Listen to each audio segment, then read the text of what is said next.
Hey there, welcome to Jonesy Budgets. My name is Bridget and I hope you're having a fantastic week so far.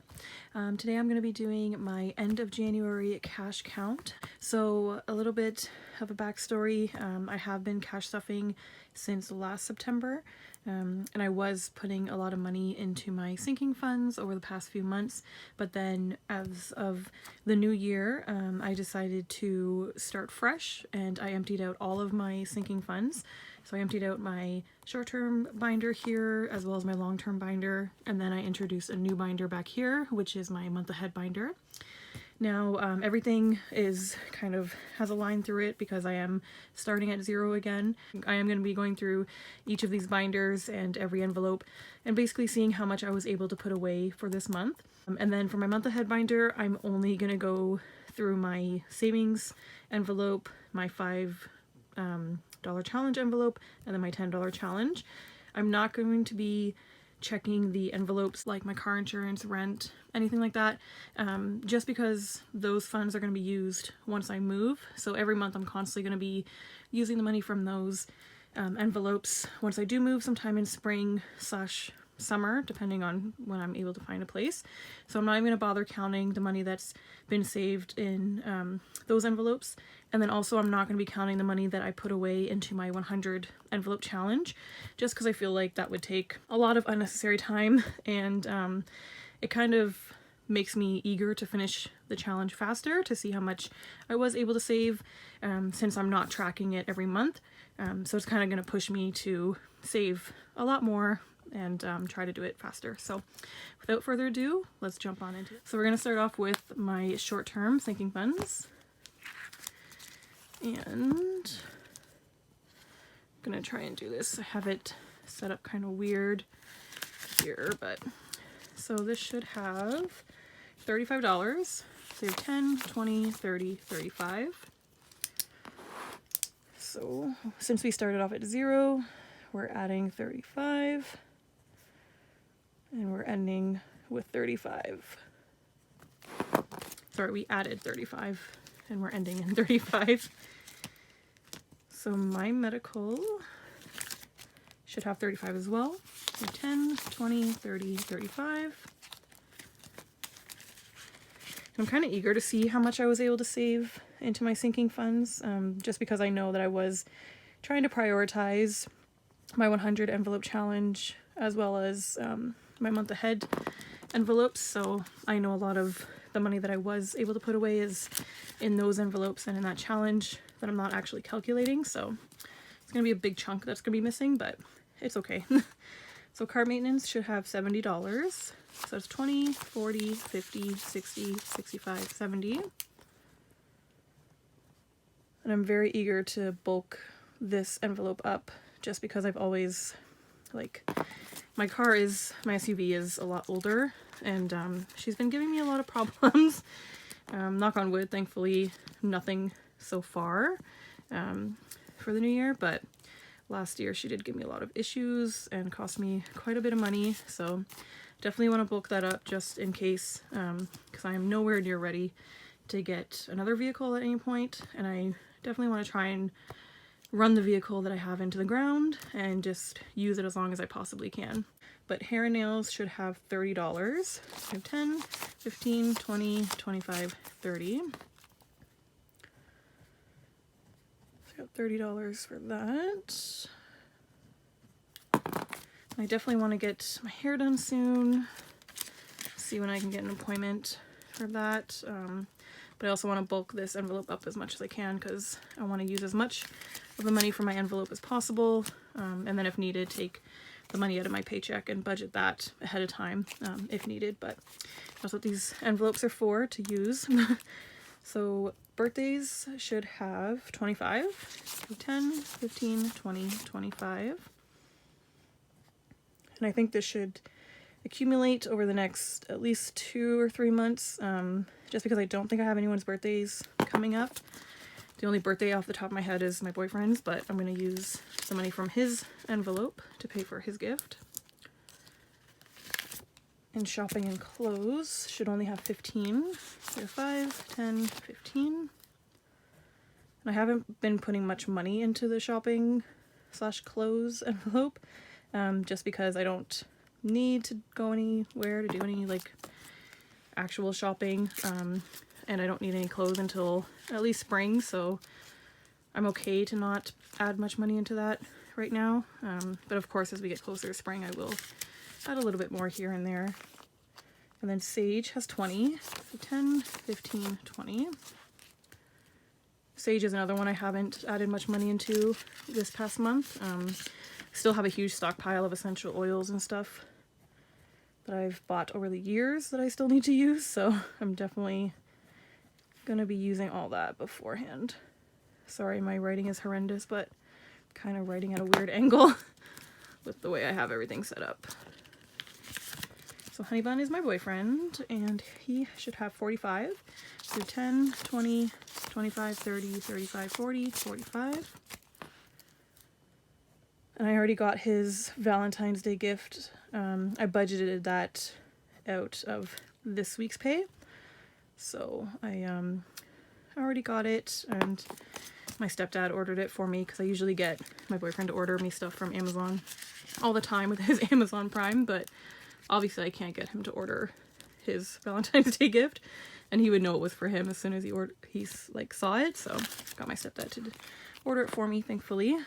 And then Vacation should have 30, so 10, 20, 25, 30.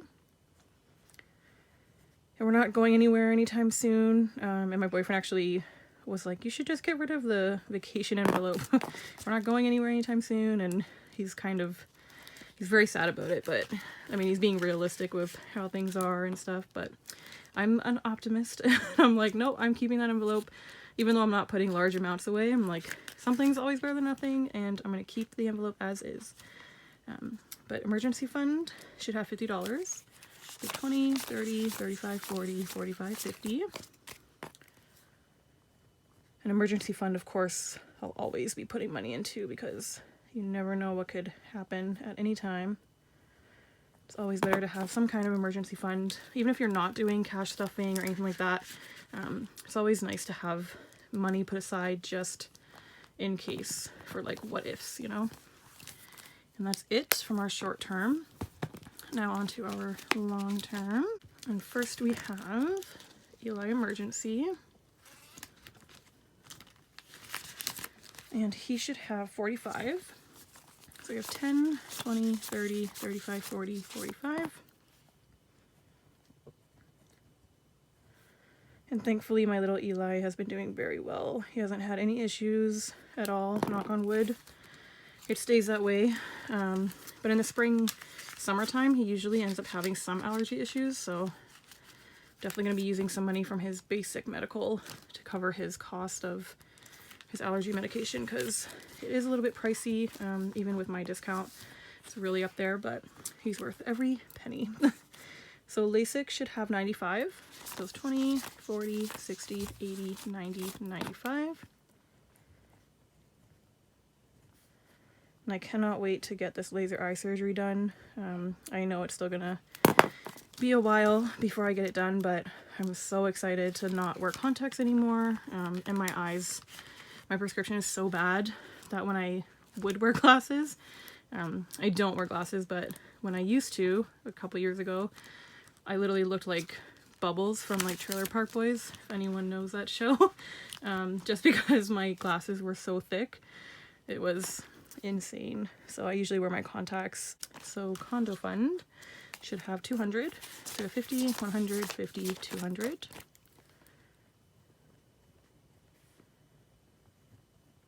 I'm definitely eager to move as well, but I think it's going to be kind of hard to find a new place just because the prices went up like crazy, and also it's very hard to find places to rent that are pet friendly. Even though I only have a small dog, buildings nowadays are like, they don't want any pets at all, which is really sad, but it is what it is. So that's going to be a challenge to find somewhere to move to, but I'm not being like kicked out or anything, so I don't have to rush, but it'll be nice to find a new place to live when the time is right. So taxes should have 55 actually. So 20, 40, 50, 55. And as much as I am sad to do my taxes because I know I'm going to owe a lot of money, I always feel better once it's done because then I don't have to worry about it. And then with the cash stuffing, I'm like getting as prepared as I can, so that makes me feel a little less stressed about it as well. So retirement should have 40. So 10, 20, 30, 40. I still have yet to go to the bank to look into any kind of like retirement investments or like major RSP things. Just because my banking hours are like, they really suck. My bank's only open like Monday to Friday, like 8 or not even 8 actually. They don't open till 8. Sorry, they don't open till 10. So they're open like 10 to 4 Monday to Friday. So their hours are insane, but you know, it is what it is. And I'll find someday closer to when I have a larger amount in my retirement envelope to go to the bank and see what kind of investments or something to put my money towards. That's strictly coming from retirement. So when the time gets closer to having larger amounts, I'll go do that. But until now, until then, I'm not worrying about it, honestly. So new SUV should have 35. So 10, 15, 20, 25, 30, 35. And as much as I am not ready to get any kind of new vehicle yet, I'm happy that I'm starting to save separately for it for when the time comes, because it just makes me feel less stressed, even though there's only $35 in here. Having a plan and kind of planning for the future, and because I know eventually I'm going to need a new vehicle. Of course, I'm not going to buy brand new, but it's nice to plan ahead as much as you possibly can. So this is my month ahead binder, and like I said at the beginning, I'm not tracking any of the money that's in these envelopes, just because once I do move in the spring or summer, these envelopes are constantly going to be filled and then emptied every month, so there's no point in constantly just tallying it up and then subtracting it out, so I'm just going to leave those out. But I am going to track my savings, so I should have $90 in here. So it's 20, 40, 50, 60, 70, 75, 80, 85, 90. So that's 90 for savings. That's a pretty good chunk for just 1 month, considering all the envelopes that I have that I put money towards. So pretty happy with that on its own. And we're not tracking the 100 envelope challenge either, but these were all the envelopes that I was able to stuff. So I stuffed number 1, 2, 9, 10, 20, 30, 50, 75, 98, 99, and 100. And I think that's a pretty good start for my first month and my first time doing the 100 envelope challenge. Of course, a lot of the times most people stuff like 7 envelopes a week or like 1 envelope every day. But you just go at your own pace, and as long as you're saving something, that's always better than not even attempting the challenge at all. So pretty happy with my progress with that so far as well. And then I am going to track my $5 and $10 challenges, and the money that I save from here is really just any kind of $5 and $10 bills that I have as like rollover from my variable expenses that I cash stuff every 2 weeks. So for my $5 challenge, I have 5, 10, 15, and I'm really just monitoring this every month just to make sure that I am keeping up with trying to save as much as I can into these envelopes, because it's easy to forget about, you know, your savings challenge, or especially if you're using rollover money. I notice if I have money in my wallet to spend, I'm like, oh yeah, I'll spend this money, why not, right? So it's easy to forget sometimes. Maybe it's just me, but if I have money on hand, I'll spend it. So but knowing that I have these challenges that I'm working towards, it helps me to try and save as much rollover money as I possibly can. So for $10, I did 10, 20, 30, 40. So that's pretty good as well. And that is everything from the list. So I'm just going to calculate these up and see how much we saved overall.